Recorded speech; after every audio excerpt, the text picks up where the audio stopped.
Hi, Assalamu alaikum. Welcome to allrounder princess. So நம்ம பார்த்தீங்க அப்படின்னா ஃப்ரீ மெஹந்தி கிளாஸ் ஸ்டார்ட் பண்ணியிருக்கோம். ஸோ நீங்களும் ஃப்ரீ மெஹந்தி கிளாஸில் ஜாயின் பண்ணணும் அப்படின்னு நினச்சிங்கன்னா ஸ்க்ரீனில் தெரிகிற என்னோடய வாட்ஸ்அப் நம்பருக்கு வாட்ஸ்அப் பண்ணுங்கள். உங்களுக்கான டீட்டெயில் சென்ட் பண்ணுறேன். ஸோ நீங்கள் ப்ளேலிஸ்ட்டில் பார்த்தீங்க அப்படின்னா ஃப்ரீ மெஹந்தி கிளாஸ் அப்படின்னு சொல்லிட்டு 2024 அப்படின்னு போட்டிருப்பேன். ஸோ அதில் நீங்கள் பார்த்தீங்கன்னா இப்போ எடுக்கிற கிளாஸஸ் ஒன் பை ஒன்னாக இருக்கும். ஸோ இன்ட்ரோ வீடியோலேருந்து ஸ்டார்ட் ஆகும். ஸோ இப்போ வாங்க கிளாஸ்க்குள்ளே போகலாம். ஃபர்ஸ்ட்டு நம்ம மெஹந்தி எப்படி ஹோல்ட் பண்ணணும் அப்படின்றத பார்க்கலாம்.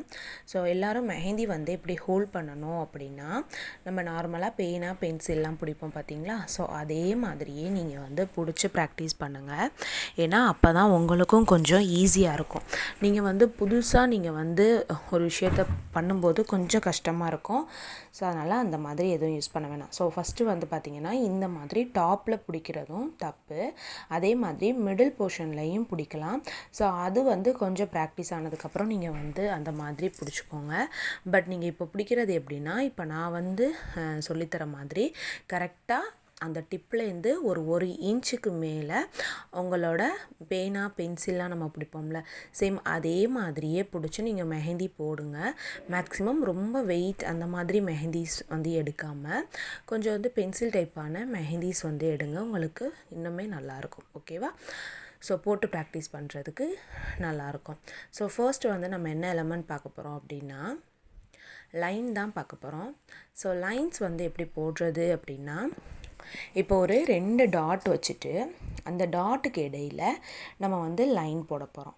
ஸோ அந்த லைனுமே பார்த்தீங்க அப்படின்னா நம்ம மெஹந்தியோட டிப்பு கீழே சர்ஃபேஸில் தொடக்கூடாது.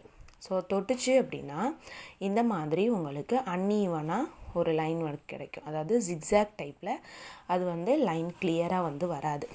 ஓகேவா? ஸோ எப்போதுமே லைன் போடுறது கொஞ்சம் பார்த்து பொறுமையாக போடுங்க. ஸோ இப்போ போடுற மாதிரி ஸ்டார்டிங்கில் ஒரு டாட்லேருந்து இன்னொரு டாட்டுக்கு நம்ம லைன் போடுறோம் அப்படின்னா ஒரு டாட்லேருந்து இன்னொரு டாட்டுக்கு இடையில் கீழே சர்ஃபேஸில் படாமல் நீங்கள் லைன்ஸ் போடுங்க. ஓகேவா? ஸோ லைன்ஸும் பார்த்தீங்க அப்படின்னா லெஃப்ட் டு ரைட் போடுற மாதிரி இப்போ நான் சொல்லித்தர எல்லா டைரக்ஷன்லேயுமே லைன்ஸ் போடுங்க. அதாவது மேலேருந்து கீழே பார்த்த மாதிரி லைன்ஸ் போடுறோம். அடுத்தது ஹரிசாண்டலாக லைன்ஸ் போடணும், வெர்டிக்கலாகவும் லைன்ஸ் போட்டு ப்ராக்டிஸ் பண்ணுங்கள். ஸோ அந்த மாதிரிலாம் நம்ம லைன்ஸ்லாம் போட்டு ப்ராக்டிஸ் பண்ணும்போது உங்களுக்கு ஃப்யூச்சரில் டிசைன்ஸ் க்ரியேட் பண்ணுறதுக்கு ஈஸியாக இருக்கும். ஸோ இப்போ நான் போடுற மாதிரியே நீங்களும் லைன்ஸ் போட்டு ப்ராக்டிஸ் பண்ணி உங்களோட ஒர்க் ஷீட்டை எனக்கு சென்ட் பண்ணணும். ஸோ செகண்ட் என்ன பார்க்க போகிறோம் அப்படின்னா டபுள் லைன் அப்படின்னு சொல்கிறது தான். ஸோ டபுள் லைன் அப்படின்றது ஒன்றும் கிடையாது. ஸோ நம்ம போடுற சிங்கிள் லைனையே 2 லைனாக போடுவோம். ஓகேவா? ஸோ ஃபர்ஸ்ட் ஒரு லைன் போட்டுட்டு சேம் அதே சைஸ்லையே ஒரே ஒரு லைன் மட்டும் இடையில போடுற மாதிரி ஒரு கேப் விட்டு செகண்ட் லைன் போடணும். அந்த மாதிரி போடும்போது நம்மளுக்கு டபுள் லைன் ஈஸியாக கிடச்சிரும். ஓகேவா? ஸோ ஒரு லைனோட ஒரு லைன் ஒட்டாமல் இடையில் ஜஸ்ட் ஒரே ஒரு லைன் மட்டும் போடுற அளவுக்கு நம்ம கேப் விட்டு நம்ம போட்டோம் அப்படின்னா நம்மளுக்கு இந்த மாதிரி அழகான டபுள் லைன் கிடைக்கும். ஓகேவா? ஸோ டபுள் லைன் போடுறதும் சேம் சிங்கிள் லைன் போட்ட மாதிரியே தான் நம்ம போட போகிறோம். பட் ஒன்றோட ஒன்று ஒட்டாமல் ரொம்ப நெருக்கமாக போடணும். ஸோ அந்த மாதிரி போடும்போது லைன்ஸ் நீட்டாக கிடைக்கும்.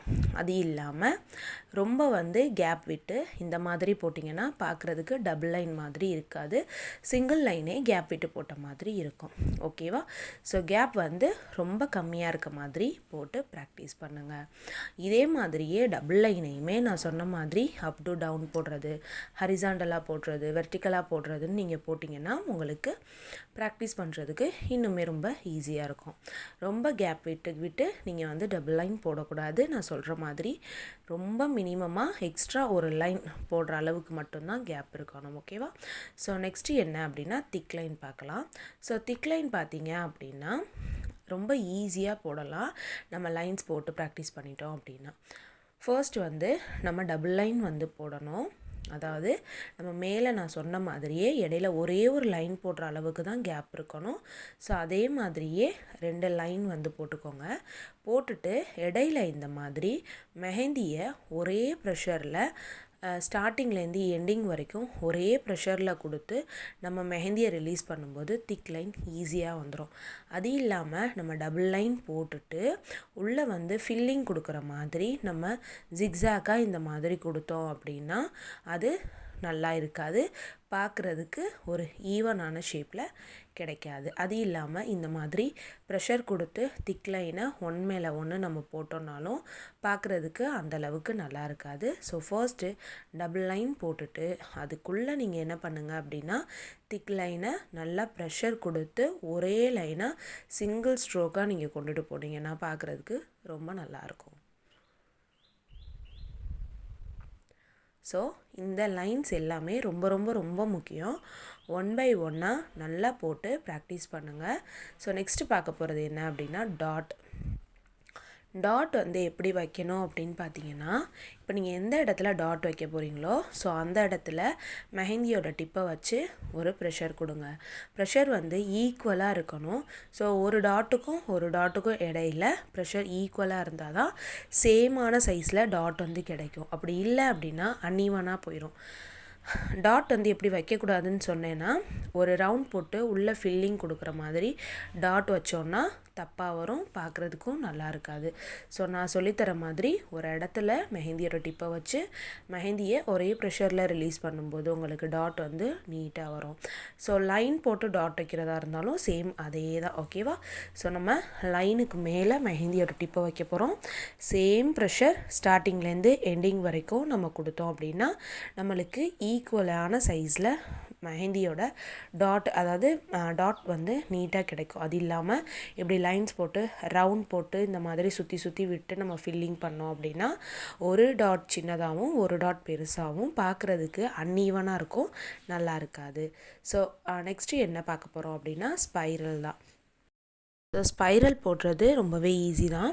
ஃபர்ஸ்ட் வந்து ஒரு ரவுண்ட் போடணும். ரவுண்டை நம்ம நீட்டாக போட்டு ப்ராக்டிஸ் பண்ணிவிட்டு இப்போ நான் போடுறது மாதிரியே உள்ளே வந்து சுழிச்சு விட்டோம் அப்படின்னா, அதாவது கொசுபத்தி மாதிரி, ஓகேவா, உங்களுக்கு ஈஸியாக உங்களுக்கு புரியணும் அப்படின்னா கொசுபத்தி மாதிரி போட போகிறோம். லைட்டாக ஒரு ரவுண்ட் போட்டு அதுக்குள்ளேயே பார்த்தீங்க அப்படின்னா இந்த மாதிரி சுழிச்சு விடணும். அப்போ தான் பார்க்க நல்லாயிருக்கும். ஸோ ஃபர்ஸ்ட்டு போடுற ரவுண்டையே நீங்கள் நீட்டாக போட்டிங்கன்னா உள்ள ஸ்பைரல் அழகாக வந்துடும். அது இல்லாமல் ஃபர்ஸ்ட் போடுற ரவுண்டை கொஞ்சம் இந்த மாதிரி ஓவல் ஷேப்பில் இல்லை அன்ஈவன் ஷேப்பில் போட்டு நீங்கள் உள்ளே வந்து ஸ்பைரல் போட்டிங்க அப்படின்னா பார்க்குறதுக்கு அந்தளவுக்கு நீட்டாக இருக்காது. மினிமம் ஒரு 3 ஆச்சும் உள்ளே வர மாதிரி போட்டிங்கன்னா ஸ்பைரல்ஸ்லாம் ரொம்ப சூப்பராக இருக்கும், பார்க்குறதுக்கும் ரொம்ப அழகாக இருக்கும். ஸோ ஸ்பைரல் வந்து எல்லாத்துக்குமே மேக்ஸிமம் யூஸ் பண்ணுவோம். ஸோ ஃபில்லிங்ஸ்க்கு, அதுக்கப்புறம் ஃப்ளார்ஸ்க்குன்னு நிறையா இதுக்கு வந்து யூஸ் பண்ணுவோம். ஸோ ஸ்பைரல் வந்து நல்லா போடுங்க. ஸோ நெக்ஸ்ட்டு என்ன பார்க்க போகிறோம் அப்படின்னா ஹம்ப்பு தான். ஸோ ஹம்ப் அப்படின்னு நீங்கள் மைண்டில் வச்சுட்டிங்கனாலே யூ அப்படின்ற லெட்டர் வந்து நம்ம மைண்டுக்கு வந்துடணும். ஓகேவா? ஸோ யூ அப்படின்ற ஆல்ஃபபெட்டிக் லெட்டரை ஒன் பை ஒன்னாக தொடர்ந்து நம்ம போடும்போது நம்மளுக்கு அழகான ஹம்ப் வந்து கிடைக்கும். ஸோ ஈவனாக உங்களுக்கு ஹம்ப் வரணும் அப்படின்னா நான் சொல்கிற மாதிரி ஃபர்ஸ்ட்டு போடுற ஹம்பை தொடர்ந்து நம்ம போட்டோம், அதே சைஸில் போட்டோம்னாலே நம்மளுக்கு ஈவனாக வந்துடும். அது இல்லாமல் இப்போ போட்ட மாதிரி நம்ம அன்ஈவனாக போட்டோம் அப்படின்னா ஹம்ப்பு நல்லா இருக்காது. ஸோ இது ஈவனாக வரணும் அப்படின்னா இந்த மாதிரி லைன் போட்டுட்டு கீழே டாட் வைங்க. ஸோ அந்த டாட்டையே பார்த்தீங்க அப்படின்னா கனெக்ட் பண்ணி கொண்டுட்டு போகும்போது நம்மளுக்கு ஈவனான சைஸில் ஈவனான ஷேப்பில் நம்மளுக்கு ஹம்ப் வந்து கிடைக்கும். ஸோ இதே மாதிரியே போட்டு ப்ராக்டிஸ் பண்ணுங்கள். கண்டிப்பாக ஹம்ப் வந்து ஈஸியாக வந்து கிடைக்கும். ஓகேவா? ஸோ நான் பேசிக் எலமெண்ட்ஸை ரொம்ப ஸ்லோவாக தான் சொல்லி கொடுத்துட்ருக்கேன். ஸோ இது எல்லாத்தையுமே பார்த்தீங்கன்னா ஒரு பேஜ் ஃபுல்லாக போட்டு எனக்கு ஃபோட்டோ எடுத்து சென்ட் பண்ணணும். லைக் வந்து லைன்ஸ் போடுறோம் அப்படின்னா ஒரு லைனையுமே ஒரு பேஜ் ஃபுல்லாக லைக் ஒரு A4 ஷீட் ஃபுல்லாக நீங்கள் போட்டு எனக்கு அனுப்புகிற மாதிரி இருக்கும். நீங்கள் A4 ஷீட் போடுற வேணாம், அதுக்கு பதிலாக இந்த மாதிரி டிரான்ஸ்பரண்ட் ஃபைலுக்குள்ளே A4 ஷீட் வச்சு நீங்கள் போட்டிங்க அப்படின்னா அதையே வந்து ஃபுல்லாக வந்து ரீயூஸ் பண்ணிக்கலாம். ஸோ நம்ம போட்டுட்டு அதை அழிச்சிக்கலாம், அதுக்கப்புறம் அகைன் அதே பேப்பர்லேயே போட்டுக்கலாம். ஸோ A4 ஷீட் ஒன்றே இருந்தால் மட்டும் போதுமாக இருக்கும். ஓகேவா?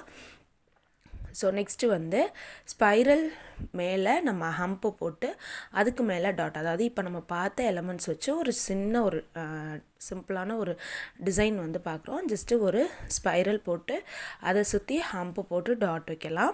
அதே மாதிரியே பார்டர் க்ரியேட் பண்ணுறதுக்கும் சேம் இதே தான். லைன்ஸு திக் லைன்ஸ் அதெல்லாம் போட்டு ஹம்பு போட்டு டாட் வச்சோன்னா ஒரு பேசிக்கான இது வந்து அதாவது பேசிக்கான பார்டர் டிசைன் நம்மளுக்கு கிடைக்கும்.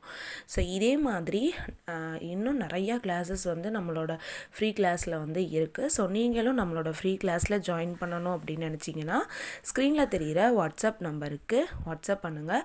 உங்களுக்கு இதை பற்றின ஃபுல் டீட்டெயில் சென்ட் பண்ணுறேன். நீங்களும் கிளாஸில் சேர்ந்து ஃப்ரீயாகவே மெஹந்தி கிளாஸ் கற்றுக்கலாம். ஸோ வந்து இதில் எதுவும் உங்களுக்கு டவுட் இருந்துச்சு அப்படின்னா வாட்ஸ்அப் ஸ்டூடெண்ட்ஸ் வாட்ஸ்அப்பில் மெசேஜ் பண்ணுங்கள். தேங்க்யூ.